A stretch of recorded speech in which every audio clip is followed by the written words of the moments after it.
¿Cómo se transmite el virus del SIDA? La infección solo se puede producir cuando una cantidad suficiente de virus, que se encuentra en la sangre, el semen, las secreciones vaginales y la leche materna de las personas afectadas, penetra en la sangre a través de heridas, pinchazos, lesiones en la piel, en la mucosa vaginal, en la mucosa anal o en la mucosa bucal. El virus sobrevive poco tiempo fuera del organismo, por eso ha de penetrar en el torrente sanguíneo de la persona expuesta. Además, esta transmisión necesita una cantidad mínima de virus, umbral, para provocar la infección. Por debajo de este umbral, el organismo consigue liberarse del virus y le impide instalarse. ¿Cuáles son las vías de transmisión? El virus está presente en todos los fluidos tanto internos como externos de la persona infectada, pero solamente algunos de ellos tienen capacidad infectante. Para que se produzca infección se necesita una cantidad mínima de virus o cantidad limitar. Es decir, solamente algunos de estos fluidos tienen esta cantidad suficiente o están por encima del umbral, necesario para producir la infección. Por debajo de este umbral el organismo consigue liberarse del virus. Vía sanguínea. El hecho de compartir agujas u otros instrumentos que tienen contacto directo con la sangre de una persona infectada, como en el uso de drogas inyectadas, comporta un riesgo elevado de infección. Cuando se produce un pinchazo o corte con un objeto que contenga restos de sangre de una persona infectada, este contacto puede suponer un riesgo de infección. Si estos objetos han sido desinfectados o esterilizados correctamente, no suponen ningún riesgo de infección. Es recomendable no compartir objetos personales que puedan implicar un contacto con la sangre, como el cepillo de dientes, o las hojas de afeitar.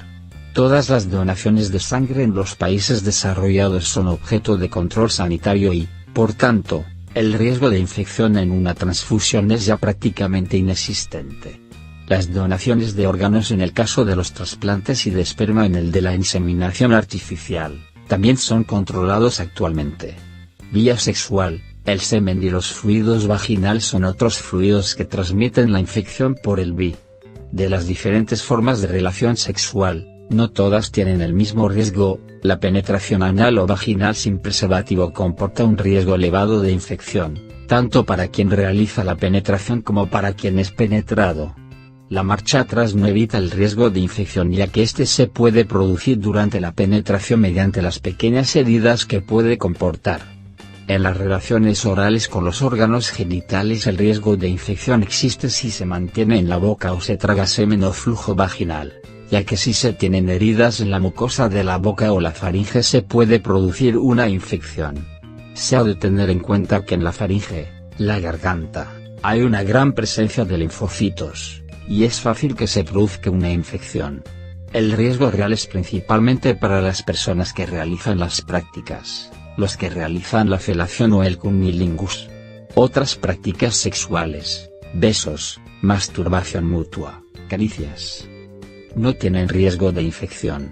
Si se tienen infecciones de transmisión sexual, aumenta la posibilidad de infectar el virus del SIDA. La infección solo se puede producir cuando una cantidad suficiente de virus, que se encuentra en la sangre, el semen, las secreciones vaginales y la leche materna de las personas afectadas, penetra en la sangre a través de heridas, pinchazos, lesiones en la piel, en la mucosa vaginal, en la mucosa anal o en la mucosa bucal. El virus sobrevive poco tiempo fuera del organismo, por eso ha de penetrar en el torrente sanguíneo de la persona expuesta. Además, esta transmisión necesita una cantidad mínima de virus, umbral, para provocar la infección. Por debajo de este umbral, el organismo consigue liberarse del virus y le impide instalarse. ¿Cuáles son las vías de transmisión? El virus está presente en todos los fluidos tanto internos como externos de la persona infectada, pero solamente algunos de ellos tienen capacidad infectante.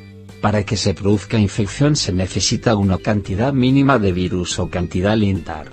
Es decir, solamente algunos de estos fluidos tienen esta cantidad suficiente o están por encima del umbral, necesario para producir la infección. Por debajo de este umbral el organismo consigue liberarse del virus.